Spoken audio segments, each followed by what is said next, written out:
At the beginning of this part, the series opens up before Aelita's disappearance. We see Aelita and Grace Hogarth at the Research Institute. Grace is astounded to meet her as she had tried to contact Aelita, but only receive an unpleasant letter from her. As they talk, Grace claims to be married with 2 children, but Aelita is not happy with her and claims that she broke her heart. The two then go out for a drink and discuss what went wrong in their relationship, since they were happy together. Shortly, Aelita is curious about her job, and asks especially about the research she is involved in at the Research Institute. Grace leads her downstairs to the room with the same upside-down pyramid, referring to it as the God font. Furthermore, she also informs Aelita of all the security features of this room and the importance of this room, as they have access to stubs they are using for their several research projects. Additionally, she accepts leading several research including the behavioral mod department study. According to her several times, they have implanted a shaft company in Stubbs which helps them to get deal with the military, providing them tactile implants for their personnel. Aelita sees a group of soldiers on a battlefield that has been warned that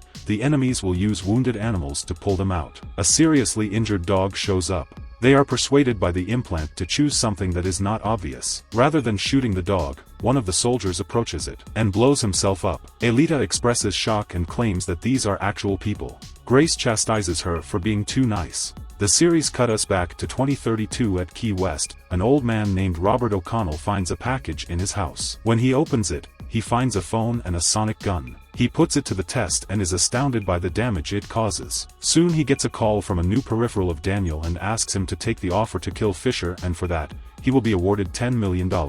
Bob resists to do, but Daniel threatens to kill his daughter if he doesn't do as asked. Meanwhile, an old man named Frank is playing bowling with his son. He notices Bob sitting at the bar and having a drink. He then goes to talk with him. As they talk, Robert tells he knows that Frank was the one who informs his information to Daniel. Though Frank tries to defend himself, Robert takes out his gun and kills him along with his 3 sons. After completely wiping Frank's family, he receives the call from Daniel, who informs him that Flynne and Burton are going for a medical examination and knowledge him about the route they will be taking while returned back to home. Back at the hospital, after some checkups, DD informs Flynne that test results discovered bacteria in her occipital lobe, the part of the brain associated with vision. To further examine, she extracts fluid from the spine. Meanwhile, Billy is going to the market and finds Robert standing outside of his car. She stops her car and offers to fix his engine, but he refuses and tells her that he has called someone to fix the car. Despite his refusal, she stops her car and heads to fix the car. And while doing so, she sees Burton and Flynne's car approaching the bridge. Burton stops his car. Robert pretends to talk and pulls out his sonic gun and goes near Burton's car. Flynne identifies the sonic gun and tells Burton to shoot the man, but before Burton could react, Robert fires the sonic gun. Thankfully, they manage to dodge the gunshot. A fight breaks out as Bob attempts to attack Flynne. When they are helpless situation, Billy comes out as a savior. She aims at Robert with her shotgun and fires at him. She manages to bring him down, but couldn't kill him as he is wearing a bulletproof vest. A short time later, Tommy arrives there and Burton explains the whole incident. After this, Tommy talks with Flynne and wonders what is going on. However, she assures him that they are doing anything wrong. Billy drives them home, and Burton and Flynne talk about the incident and how these people are always 10 steps ahead of them. Burton hesitates to talk about it in front of Billy tells him that she knows everything and assures him that Jasper would never harm them. When they reach home, they find their mother in the backyard and learn about the bodies buried there. Mother asks about it and the sibling opens up to her about everything. Mother warns them against becoming overly reliant on these outsiders, or so-called people from the future. Moreover, their mother wonders what will happen when the sender of her medication from the future stops doing so, or once Burton stops paying Corbell. Flynne needs an answer to it and decides to log in again. She logs back in and chastises Wilf for failing to inform them of the attempted murder. After telling him what happened, she inquires as to whether Wilf intentionally misled her by connecting the two of them, or if their shared thoughts and feelings were just a ruse to control her. If it was a mistake to trust him, she wonders. No, Wilf answers. Tommy and Robert are on their way back to the police station. Latter reveals that he receives a call that threatened him to kill Flynne and wire $2.5 million. He offers Tommy the money to let him get away because the people who hired him will want to tie up any loose ends. Tommy is raged and tells the man to remain silent. Suddenly, an unknown invisible force strikes the car, causing it to roll over. On the side of the road, a car emerges in the distance. Someone walks to the car, grabs the injured Robert and drags him, and takes him away. Tommy also manages to free himself but couldn't see anything except the sound coming from the car. Meanwhile, in the future, Wilf and Flynne are sitting close to the RI where Flynne tells him that she wants Charisse to know the feeling of being followed and hunted. Wilf warns her not to do so, as being the aggressor carries a heavier burden. Shortly, Flynne enters the research institute. Charisse is there to welcome her. As the two meets, Flynne asks her the reason why Charisse keeps sending men to kill her. In return, Charisse says, "You have stolen something that belongs to me." Flynne asserts that she doesn't have it, but Charisse claims that Flynne is still worthless. Flynne threatens to kill her, and Charisse in return claims she is in a peripheral of herself. Both begin to fight. Flynne seems to be stronger than Charisse and soon breaks the neck of Charisse's peripheral. After this, Flynne quickly walks out of the building.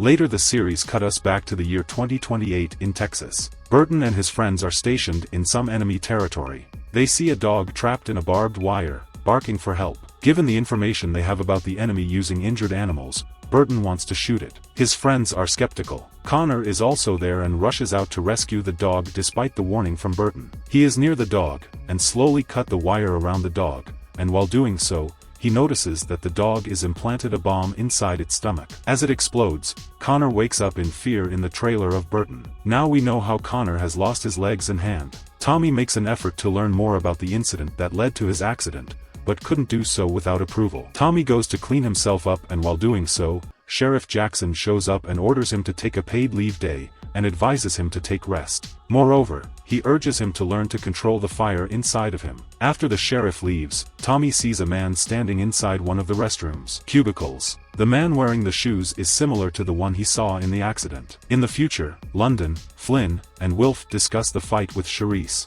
They are near the Thames River Bridge and lots of people are there. Flynne wonders why people always stay away from them. Wilf tells her that it is augmentation developed by research institutes, and instructs her to do like him. As she does, all the people disappear from there. Further, he adds that its purpose is to enhance the mood of people visiting through stubs. Flynne questions if everything else is real. After Wilf advises her to copy him, she does the same. The tall building starts to vanish while some lose their elegant look to damaged facades. Flynne says if the research institute is doing this right in the open, what are they doing in secret? In order to speak with the maker of Aelita's peripherals, Wilf and Flynne walk to meet him. Wilf assures that the maker has the answer she is looking for, as he has found out about him through the chips that he took from Paris. Flynne also informs him that Charisse alleges her of stealing something from her. She also now of having chips in her neck like other peripherals and ponder whether Aelita was able to extract the stolen information from Flynne's stub. When they arrive at a butcher shop, Wilf requests the store employee for a toad in the hole. Initially, he declines. Flynne then comes up with an imaginative story about how she challenged the maker of her peripheral that she will find a more skilled maker than them. The man steps up to the plate. He examines her and says he could fix it, and offers titanium fingernails. She asks if he can replace an eye with a human eye. This sparks a situation and results fight between them. Flynne manages to take him and his colleague. After that, they inquire about Aelita. He alleges that it was done by neoprims. Later Flynne talks to Wilf in a private and asks if he had known Aelita was a neoprim. Wilf claims he had no idea about it. Back at Clanton, after examining Tommy, DD informs him that he has a concussion and needs to take it easy. Tommy claims he is fine and is about to leave. DD stops her and both argue. As he had promised Fisher to keep them safe, he says he cannot let that man kill them and leaves from there. While Robert, who is unconscious, is seated across the table, Corbell and his wife Mary are preparing the table for dinner. When he awakens, he discovers a metal brace around his neck. By looking at the chance when Robert tries to attack Corbell with the knife, Mary uses a remote and gives him a shock that knocks him down. Corbell moreover asks Roberts about the person who was recently in his kitchen messing up his brine. Robert stares at Mary. Later that night, Burton's cousin Leon and Connor are sitting around and talking about Connor's recent nightmare. Leon wants to take some pain that Connor is suffering, so they connect via advanced technology. Connor soon falls asleep while Leon experiences the pain from Connor's flashback.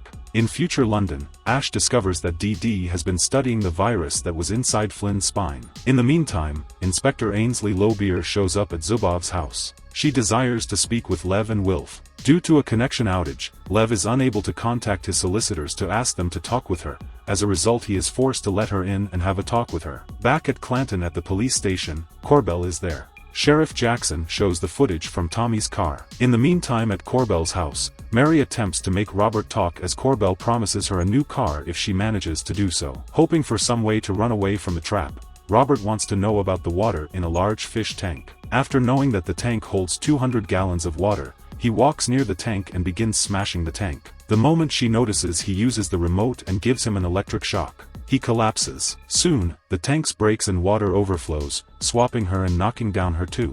Mary again tries to give him an electric shock. Robert catches her logs and both suffer from the shock and collapse. In future London, Zubov asks Inspector Lowbeer to contact his solicitors. However, she informs him that she will arrest Wilf for being present at the scene of Daniel's murder. She warns that she is going to execute him in the next 7 minutes. But before doing that, she offers a proposition where they need to answer her question, and also urges them to call their peripherals and their users. At the paint shop, as summons from future London, Connor, Burton, and Flynne log into their peripherals. They are now in front of Inspector Lowbeer. Inspector Lowbeer walks to Flynne and introduces herself. She raises her hand and both of them shake hands. Part 3 ends here.